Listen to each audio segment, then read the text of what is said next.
ओमात्मा गिरिजामती सहचरा प्राणा शरीरं गृहं पूजा ते विषयोग भोग रचना निद्रा समाधि स्थिति संचारा पदयो पदक्षण विधि स्तोत्राणि सर्वा गिरौ यत् यत् कर्म करोमि तत् तत् अखिलम शंभो तवाराधनम। नमस्कार, स्वागत है आपका आचार्य वाणी में। मैं आचार्य डॉक्टर विक्रमादित्य आपके साथ हूँ और इस आचार्य वाणी चैनल पर आज हम बात करने जा रहे हैं मिथुन राशि वालों की। यदि सबसे बड़ा परिवर्तन मिथुन राशि वालों के लिए होने जा रहा है तो आपकी राशि में ही सबसे बड़ा परिवर्तन का योग इस जून में बन रहा है। 16 तारीख का दिन सोमवार का अवसर है। पंचमी तिथि विद्यमान रहेगी इस दिन ग्रह नक्षत्रों के दृष्टिकोण से और ग्रहों का परिवर्तन का योग भी बनता दिखाई दे रहा है। और ये ग्रहों का परिवर्तन दोपहर के बाद से आपके लिए कहीं ना कहीं पॉजिटिव रहेगा, सरलता का उदय करते दिखाई दे रहा है। सूर्य बृहस्पति के परिवर्तन से जितना थोड़ा सा ग्रह नक्षत्र आपके लिए हार्ड हुए थे, ये 2 दिन आपके लिए खास तौर पे कहीं ना कहीं परिवर्तन के योग बना सकते हैं, लाभ के योग दे सकते हैं, क्योंकि बृहस्पति से दृष्ट होकर चंद्रमा भाग्य में विराजमान हो गया है। गज की स्त्री योग का निर्माण हो रहा है। ये स्थिति आपके लिए जो सुबह थोड़ी हल्की दिखाई देगी, लेकिन दोपहर आते आते कहीं ना कहीं आने वाले 3 दिनों के लिए बहुत अच्छा लाभ का योग आपके लिए बनता दिखाई दे रहा है। तो पूर्ण श्रद्धा के साथ कार्य करने का प्रयास करें, वो अच्छा रहेगा। बुध और ताकत में आएंगे क्योंकि इस दिन पुनर्वसु नक्षत्र में बुध का प्रवेश हो जाएगा और ताकत के साथ साथ ये बुध आप चीज़ों को ऑर्गेनाइज करने की स्थिति उत्पन्न करते दिखाई देंगे आपके लिए। 17 तारीख मंगलवार का दिन, षष्ठी तिथि इस दिन विद्यमान रहेगी ग्रह नक्षत्रों के दृष्टिकोण से। जो ग्रह योग आपके लिए बन रहे हैं वो कहीं ना कहीं अच्छे योग बना रहे हैं। सुबह सुबह रवि योग है जो आपके लिए नए कार्यों का आरंभ करने की शक्ति देता है और उसके बाद दोपहर के बाद भद्रा का योग हो जाएगा। तो जो नए कार्य आरंभ करने हो तो करीब करीब दोपहर को 2:45 बजे से पहले कर लीजिए, वो लाभ की स्थिति को उत्पन्न करते दिखाई दे रहे हैं।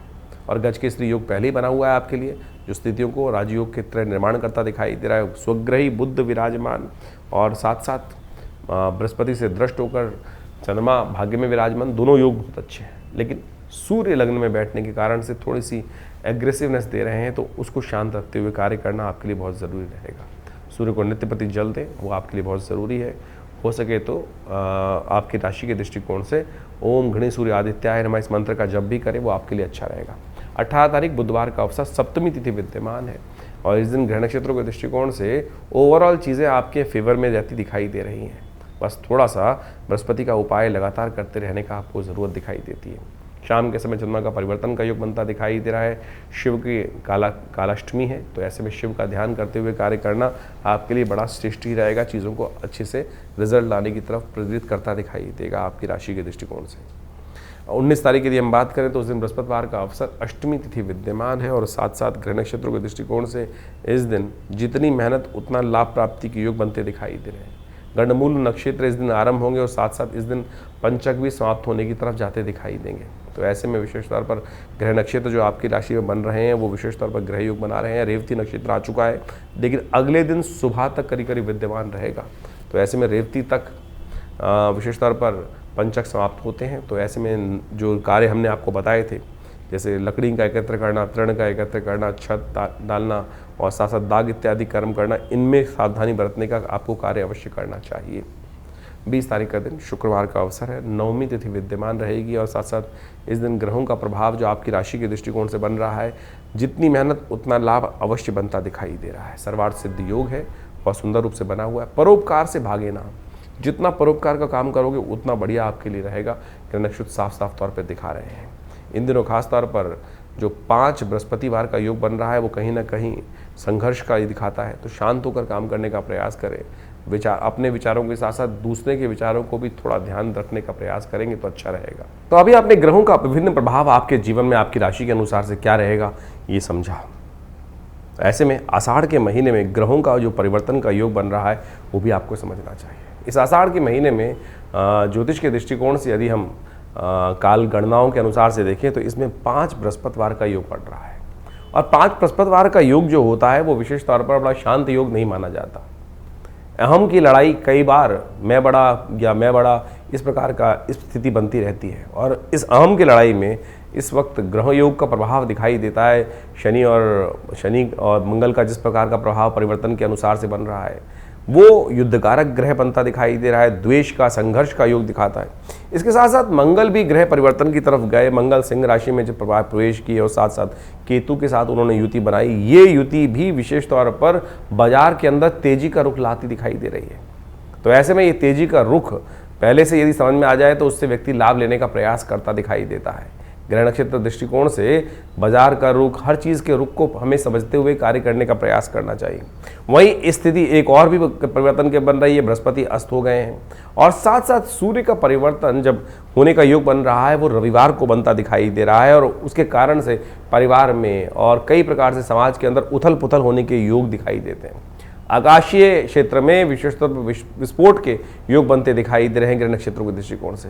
ये सारा का सारा प्रभाव विशेष तौर पर जो समझें, आषाढ़ का महीना वैसे ही इस प्रकार का होता है कि आकाश में जब बादल छाए रहते हैं और जब चंद्रमा दिखाई देता है तो कभी चंद्रमा ओझिल हो जाता है और कभी चंद्रमा सामने आ जाता है। यानी एक और समझे भी वैसे भी समाज के अंदर अभी देखिए हम तो दिन के अंदर जो प्रभाव चलता है, कभी बादल आगे, कभी छाँव, कभी धूप का खेल चलता रहता है। तो ऐसे में ग्रहों का परिवर्तन का योग भी उसी तरफ दिखाता है। तो ऐसे में अपने ग्रहों को सही से समझते हुए कार्य करना हमारे लिए बहुत ज़रूरी है। जो देशकाल परिस्थिति में ग्रहों को समझकर कार्य करने का प्रयास करते हैं उनके जीवन में महत्वपूर्ण परिवर्तन आने के योग बन जाते हैं। देखिए, भगवान की आराधना ही हर ग्रह का निवारण है। बहुत सारे लोग इस बात को समझने का प्रयास करते हैं कि उपाय जो हम दिन पर दिन बताते हैं, कई लोगों ने लिख के भेजा कि भाई नित्यपति पूजा नहीं करनी चाहिए। अरे नित्यपति तो पूजा करना सबसे श्रेष्ठ कार्य है, वो तो आपका इष्ट मंत्र जो है उसका तो जब अवश्य करने का प्रयास करें। लेकिन कई विशेष मुहूर्त बनते हैं पौराणिक कालों में, पुरानी गणनाओं के अनुसार से, पुरानी कथाओं के अनुसार से कुछ दिनों का, कुछ विशेष योगों का विशेष महत्व बताया जाता है और उस विशेष महत्व में कुछ स्पेसिफिक जो मंत्र हैं, जो उपाय हैं, यदि उनको कर लिया जाए तो वो कई गुना अधिक प्रभाव दिखाई देते हैं। इसलिए मन की भ्रांति को हटाने का प्रयास करें। कारण और निवारण दो एक ऐसी चीज़ें हैं जिनको जानकर, जिनको समझकर हम अनेक प्रकार के जीवन के कष्टों को दूर कर सकते हैं। निवारण तो परमात्मा का नाम ही है। अब उसके लिए विभिन्न माध्यम हैं, विभिन्न प्रकार है। जिस प्रकार भी आपका मन जहाँ पे ठहर जाए, ये मन बड़ा विचित्र चीज़ उत्पन्न करता है। मन कभी ठहरता नहीं है। मन एक क्षण में कहीं और पहुंच जाता है, एक क्षण में कहीं और पहुंच जाता है। कई बार तो मन की आशंका इस प्रकार से होती है कि परमात्मा पर भी हम शंकाएं उत्पन्न कर देते हैं कि परमात्मा कार्य करेगा कि नहीं करेगा, सुनेगा कि नहीं सुनेगा। और यही शंका जो है वो हमारे कर्म का जो फल है वो हमें को प्राप्त होने से रोक देती है। तो इस बात का हमें ध्यान रखना चाहिए। परमात्मा पे पूर्ण विश्वास, जो कर्म कर रहे हैं उस पर पूर्ण विश्वास, दृढ़ विश्वास। यदि मन में दृढ़ विश्वास होगा, श्रद्धा होगी, तो आप समझें एक छोटा सा कार्य भी, हरिनाम भी आपके जीवन में समस्त कष्टों को दूर करने का योग बना देगा। कहा जाता है ना, एक घड़ी आदि से पुनियाद, तुलसी संगत साथ की हरे कोट अपराध। लेकिन वो कब होगा? जब मनसा वाचा कर्मणा तीनों रूप से देहात्म बुद्धि से रहित होकर उस परमात्मा की शरण में जाकर एक बार हरिनाम का वो स्मरण करेंगे। तब हम उस हरिनाम के स्मरण को किस प्रकार से करने का प्रयास करते हैं, जो भी कार्य कर रहे हैं। वैसे तो कहा गया है कि 24 घंटे अहर्निश उस परमात्मा का नाम लेने का हमें प्रयास करना चाहिए। लेकिन कई बार तो क्या होता है, स्थिति ऐसी होती है कि बहुत सारे अलग अलग भाव मन में चल रहे होते हैं। लेकिन यदि ये स्थिति बन जाए कि हम 24 घंटे परमात्मा का नाम लें, तो हो सकता है कोई एक क्षण तो ऐसा आएगा कि जब पूर्ण निष्ठा के साथ उस श्री हरि के चरणों में हमारा मन लगा होगा। और जब वो क्षण आ गया तो समझें कि जितनी मेहनत 1.25 लाख, 2 लाख, 5 लाख मंत्र जप करने का प्रभाव 1 सेकंड में आपको प्राप्त हो जाएगा।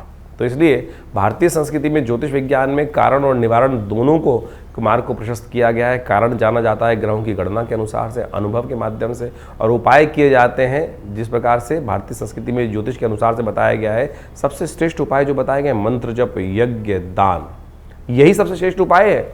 आप इसको अवश्य करने का प्रयास करना चाहिए। और आज हम विशेष तौर पर बहुत सारे अलग अलग प्रकार के उपायों को हम समझाने का जो प्रयास करते हैं, सत्य रूप में काम करता है।